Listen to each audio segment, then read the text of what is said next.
Hey, what's up everybody? Today we're going to be doing a full review on a mid-tier airline credit card that isn't talked about much, and that's the Aer Lingus Visa Signature Card by Chase. Aer Lingus is the flagship airline carrier of Ireland. So as you can imagine, if you fly to or from Ireland often, you might want to stay tuned. But not only that, Aer Lingus can get you some sweet deals throughout Europe also. And we're going to go over all that in this video. So sit back, hit that like button, and let's go ahead and jump into the details of this card. So first, the Aer Lingus card comes with a $95 annual fee that is not waived the first year. Moving on to the sign-up bonus, you're going to earn 75,000 avios, which is their point currency, after you spend $5,000 on the card in the first 3 months of account opening. Aer Lingus avios are valued at about 1.5 cents per point, which is better than Delta's 1.4 cents per mile and United's 1.2 cents per mile. I'm just saying.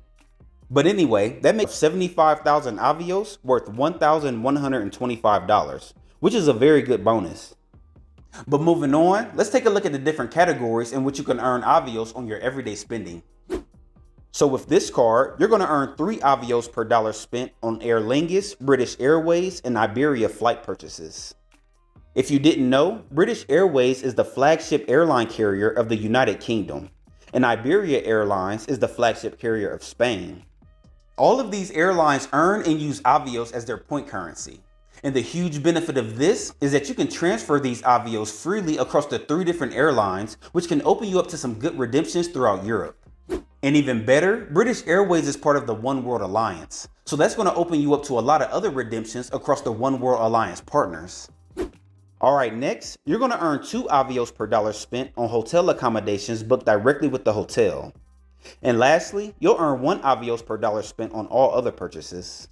That's a return on spend of 4.5% back on purchases made across these 3 airlines, 3% back on hotel stays, and 1.5% back on all other purchases. Not the best, but decent for a mid-tier airline credit card.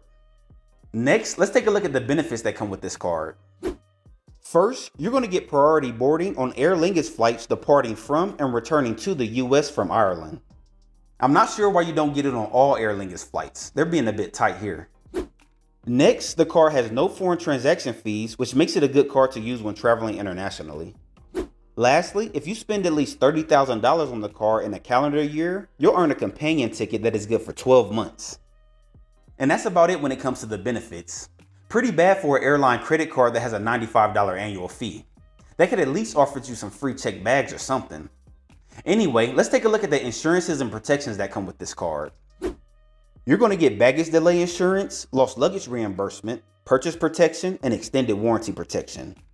Again, not bad, but I would have liked to have seen trip cancellation and trip interruption on here also, especially since we're not getting a free checked bag benefit. Now the last thing we'll go over is a few things you want to know before applying for the Aer Lingus card. First, like most Chase cards, you're not eligible for the sign-up bonus if you've received the sign-up bonus for this card in the past 24 months.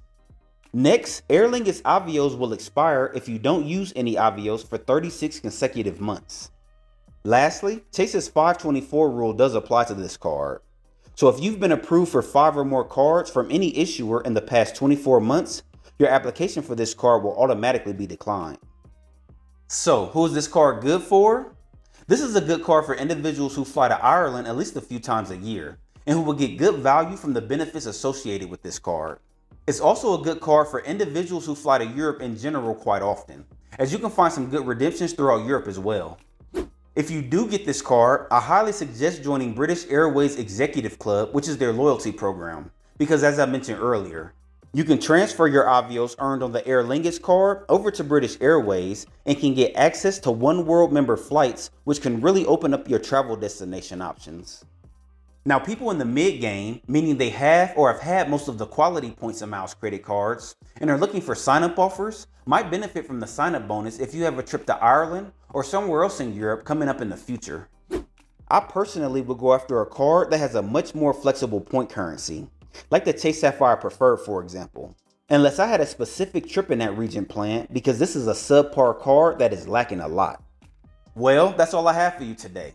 Let me know what your thoughts are on this card in the comment section below. I'll see you in the next video. Have a good one.